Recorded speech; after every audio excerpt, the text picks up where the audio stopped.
Market में E20 आ गया, E85 भी इंट्रोड्यूस हो गया और अब तो E85 वाली गाड़ियां भी आने लग गई हैं। लेकिन पुरानी गाड़ी वाली क्या करें जिनके पास E10 वाली ही गाड़ी है। अब लोगों को लगने लगा यार E20 पेट्रोल तो हमारी गाड़ी को खराब कर रहा है, अब E30 आ रहा है, साइलेंटली इसकी भी टेस्टिंग चल रही है, तो अब तो और ज्यादा खराब करेगा।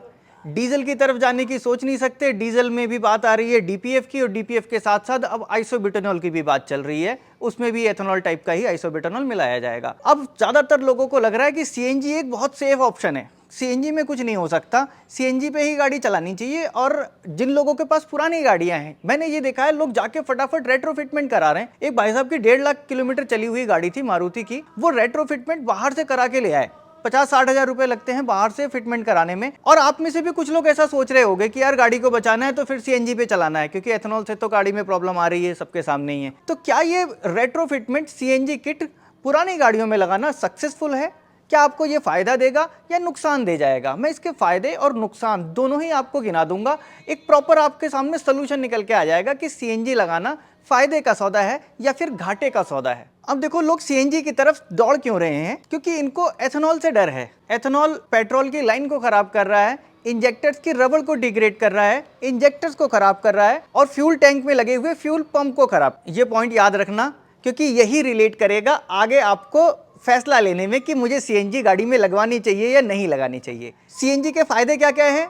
एक तो आप वो एथेनॉल वाली प्रॉब्लम से बच रहे हो, CNG आपको सस्ती पड़ रही है। इन दो पॉइंट के अलावा तीसरा कोई फायदा CNG का है नहीं।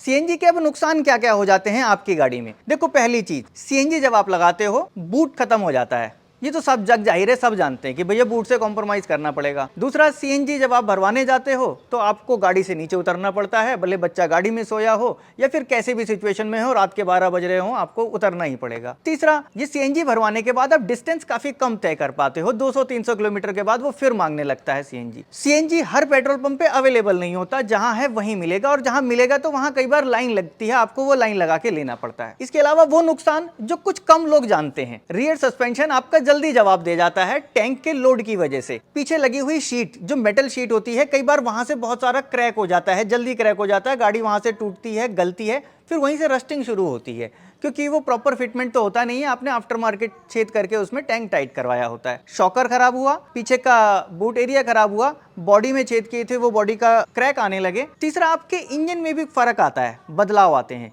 इंजन जल्दी खराब होता है। डिफरेंस क्या होता है? देखो इसके अंदर जो हेड होता है, मैं आपको दिखा ही देता हूं, आ जाओ। ये गाड़ी खड़ी है, ये टैपेट कवर लगा हुआ है, नीचे का पोर्शन हेड है, ये पोर्शन देखो, ये हेड लगा हुआ है ये पूरा, और ये नीचे का एरिया ब्लॉक है। अब ये हेड के ऊपर जो वॉल्व लगे होते हैं, वॉल्व, उन वॉल्व में जो शीट होती है, CNG वाले इंजन में वो अलग शीट होती है, वो हार्डन की हुई रहती है, जल्दी खराब नहीं होती। जो पेट्रोल के लिए बने हैं उसकी शीट जल्दी खराब होती है, उसके वॉल्व जल्दी खराब होते हैं। अब ये गाड़ी कंपनी फिटेड गैस से चलने वाली है, लेकिन CNG नहीं, LPG से चलने वाला। अब इसमें क्या होता है, देखो अलग से एक सिस्टम लगता है, पूरा इंजन सेम है, वैगनआर का इंजन है वैसा ही है, ये साइड में एक लगा हुआ है रिड्यूसर, ये लगा होता है गैस के लिए। LPG का थोड़ा अलग है, CNG का थोड़ा अलग होगा, लेकिन होगा लगभग ऐसा ही। एक फिल्टर लगा होता है, वो अलग से है, और साथ में यहाँ पे आप देखोगे तो इंजेक्टर्स में लाइन होंगी, मैं एक बार आपको दिखा देता हूँ। यहाँ पे एक फ्यूल सिस्टम है जो पेट्रोल जाता है अंदर, ठीक है। यहाँ पे एक इनटेक मैनिफोल्ड में अलग से पाइपलाइन दिख रही होगी आपको, ये पाइपलाइन में गैस जाती है। CNG होती है तो यहाँ से CNG चलती है, और LPG है तो LPG चलती है, सिस्टम सेम ही होता है। यहाँ पे भी इंजेक्टर्स लगे होते हैं, देखो ये 3 इंजेक्टर लगे हैं।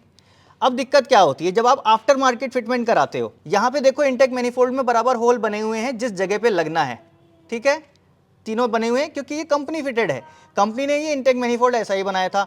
जब आप आफ्टर मार्केट करवाते हो तो क्या प्रॉब्लम आती है, आफ्टर मार्केट इसमें लोग होल मारते हैं, यहाँ पे होल मार के और फिर यहाँ पे इंजेक्टर फिट करते हैं, बाकी सारी चीजें मतलब एक तरह से कहें तो जुगाड़ से ही होती हैं। कई बार ये होल मारने वाले यहाँ से कचरा अंदर चला जाता है, अगर थोड़ा सा भी कचरा अंदर चला गया तो वो आपके इंजन को डैमेज करता है, तो वो एक तरह का रिस्क फैक्टर रहता है। कई बार यहाँ से लीकेज रह जाती है, इसकी वजह से गाड़ी का परफॉर्मेंस बिगड़ जाता है। गाड़ी में जो स्पार्क प्लग लगे रहते हैं उसका भी एडजस्टमेंट आपको CNG के हिसाब से करना होता है। स्पार्क प्लग पेट्रोल के मुकाबले CNG पे चलने पे जल्दी चेंज करने पड़ते हैं, ख़राब जल्दी हो जाते हैं।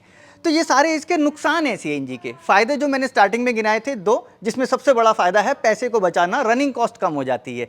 नुकसान मैंने एक एक करके आपको गिना दिए, ये सारे नुकसान होते हैं प्रैक्टिकली, जो आमतौर पे कोई देख नहीं पाता, दिखते नहीं है। चलो मान लिया इस नुकसान को भी सह के वो पैसा बचाने वाले फ़ायदे की तरफ आप जाते हो, और आपको ये लग रहा है कि यार एथेनॉल से तो कम से कम बच जा रहे हैं, यहाँ अगर नुकसान है तो एथेनॉल पे भी नुकसान है, कम से कम यहाँ पैसा तो बच रहा है, सीएनजी क्लीन तो है, सीएनजी में कोई मिलावट तो नहीं है।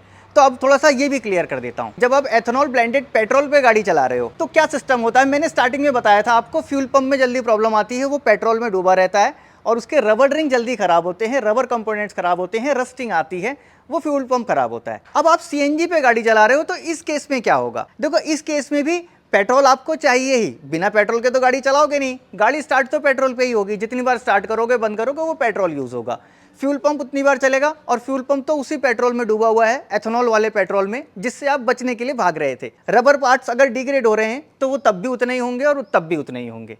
दूसरा, इंजेक्टर्स में अभी इस गाड़ी के मैंने इंजेक्टर्स के ये रिंग चेंज किए हैं, ये वाले रबर रिंग, अगर ये रबर रिंग डिग्रेड हो रहे थे आपके एथेनॉल ब्लेंडेड पेट्रोल चलने से, तो सीएनजी पे चलोगे तब भी डिग्रेड होंगे, इस पे भी पेट्रोल लगेगा, क्योंकि जब भी आप स्टार्ट कर रहे हो पेट्रोल तो गाड़ी ले रही है। दूसरा, जो रबर पार्ट्स खराब हो रहे थे, पाइपलाइन खराब हो रही थी, रस्टिंग आ रही थी एथेनॉल ब्लेंडेड पेट्रोल की वजह से, आपको लग रहा है सीएनजी में बच जाओगे, तो ऐसा है नहीं, वो सारी चीजें सेम रहेंगी, क्योंकि पेट्रोल ऑप्शन तो है गाड़ी में, स्टार्टिंग पेट्रोल से ही आप कर रहे हो और स्टार्टिंग में 2-4-5 किलोमीटर पेट्रोल पे चलाते भी हो। पेट्रोल में अगर ना भी चलाते हो गाड़ी को तो पेट्रोल भरा है, मॉइस्चर एब्जॉर्ब करने के चांस तब भी थे, मॉइस्चर एब्जॉर्ब करने के चांस अभी भी हैं, बहुत ज़्यादा कोई डिफरेंस नहीं आ गया।